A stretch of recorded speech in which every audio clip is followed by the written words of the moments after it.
안녕하세요. 신한성 부동산 대표 공인중개사 우종성입니다. 오늘은 안성토지 핵심 투자 정보 8번째 차트로서 저번 7번째 차트 안성토지 농지 투자를 할 때 농지에 투자를 하실 때 농지의 그 가격을 올리기, 가치를 올리기 위한 방법으로 대표적인 것이 성토와 보강토 쌓기라 그랬죠. 그래서 보강토와 성토를 하시는데 비용이 얼마나 들 것인가, 이 부분에 대해서 대략적이나마 설명을 드렸고요. 오늘은 그 연장선에서 그 허가를 받지 않아도 되는 행위와 허가를 맡아야 되는 행위, 허가를 맡아야 되는 대표적인 행위는 토지 분할입니다. 이 토지 분할에 대해서 한번 살펴보겠습니다. 먼저 저번 시간에 말씀드린 거, 보강토와 성토를 하는데 허가를 받지 않아도 되는 것은 토지의 형질 변경에서 성토, 흙을 붓는 것을 말하죠. 토지 형질 변경에서 허가를 받지도 않아도 되는 경미한 행위는 성토를 하는데 높이 50cm, 깊이 50cm, 면적 200평 이하.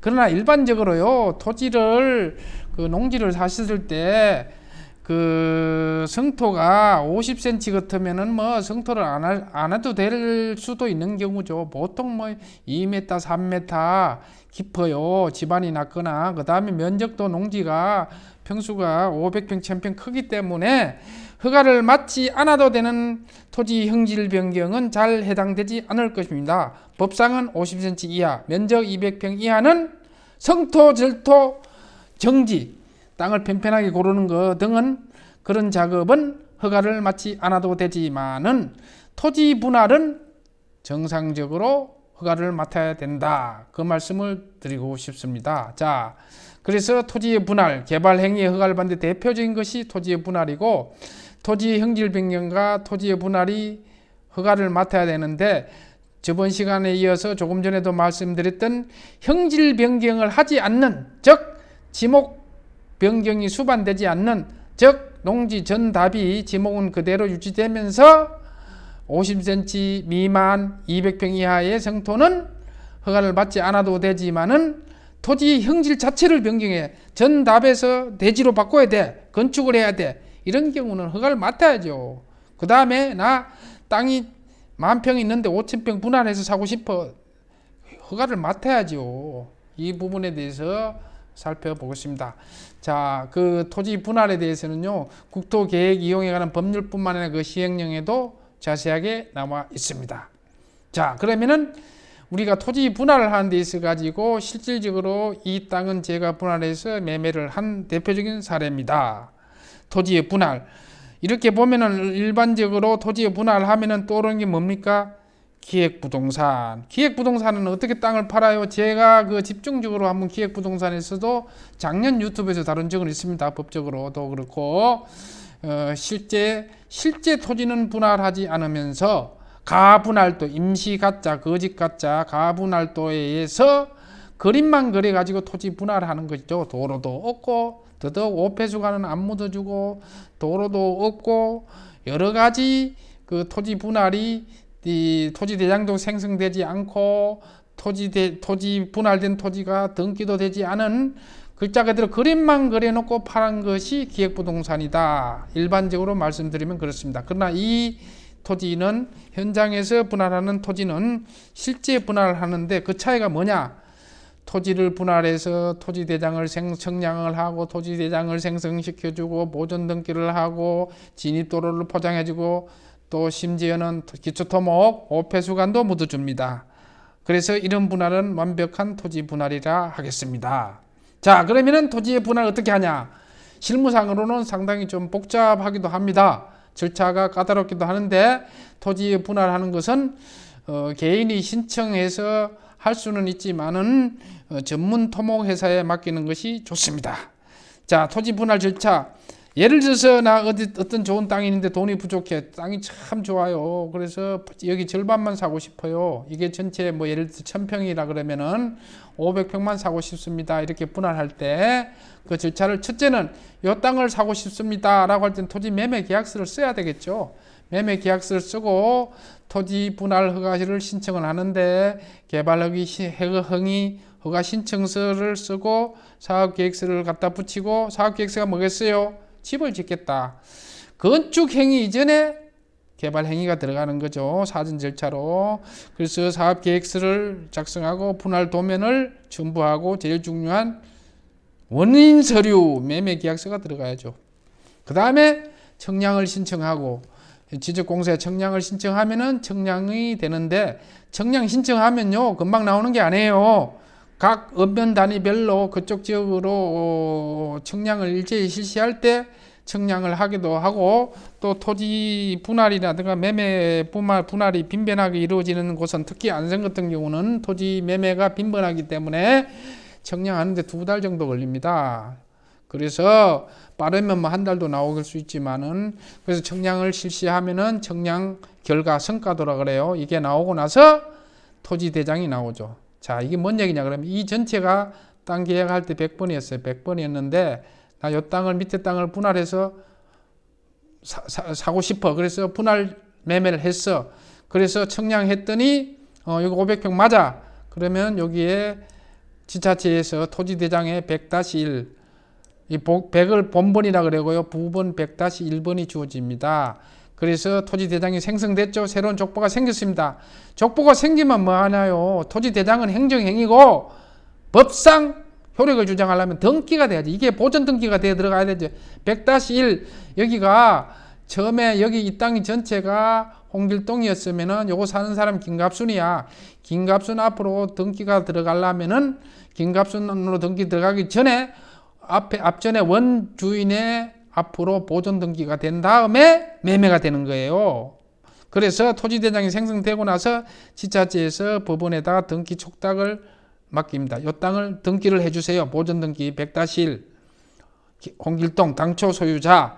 그러고 난 다음에 매매가 들어가는데 이전 매매가 들어가는 거죠. 매매가 계약서를 쓰는 거예요. 이럴 때 매매 계약서에는 100-1로 들어가죠. 당초 토지 계약을 할 때는 어떤 번지로 씁니까? 100번지로 쓰죠. 100번지로. 그러니까 토지 계약서가 2번 들어갑니다. 이거는 어쩔 수 없이. 그래서 실거래가를 나중에 최종 이때 신고를 하셔야 되는 겁니다. 그리고 나서 이제 김갑순한테로 완전히 넘어오는 거죠. 토지 절차가. 그래서 이런 부분은 일반인들이 하기 어렵고 토목 전문 회사에 맡기면요 허가 신청하는 거는 행정 비용만 받으니까 얼마 안 돼요. 몇십만 원 수준입니다. 그 다음에 청량하면 청량 비용이 들어가죠. 그 위에 실제 토목을 하거나 개발 행위를 할 경우에 비용이 들어가는 것이지 토지 분할하는 그 자체는 청량 비용 빼고는 뭐 크게 돈 들어가는 게 없습니다. 참고로 건축물이 없는 토지의 분할이 있어요. 건축물이 없는 토지, 건축물이 없는 땅이 있는데 이걸 분할해. 예를 들어서 60평이야. 읍면지역의 자연 녹지야. 60평이야. 나 30평으로만 사고 싶어. 분할 안 됩니다. 허가 자체가 안 되는 거예요. 요 최소 면적이라 그래요. 아니 난 요 20평만 샀대. 허가 받으면 될 거 아니야. 허가 자체를 안 해요. 각하라 그래. 아예 그냥 법상 허가 대상이 아니라서 아예 받아주지를 않아요. 허가를 맡으면 되는 게 아니고요. 그래서 건축물이 없는 토지 분할은 허가를 맡더라도 최소 면적으로 60평 이상으로 분할을 해서 허가를 맡는 거라 그런 얘기예요.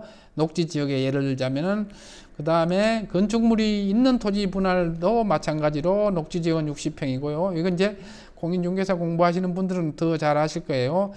최소 면적으로 쪼개기 못하게끔 해놨다.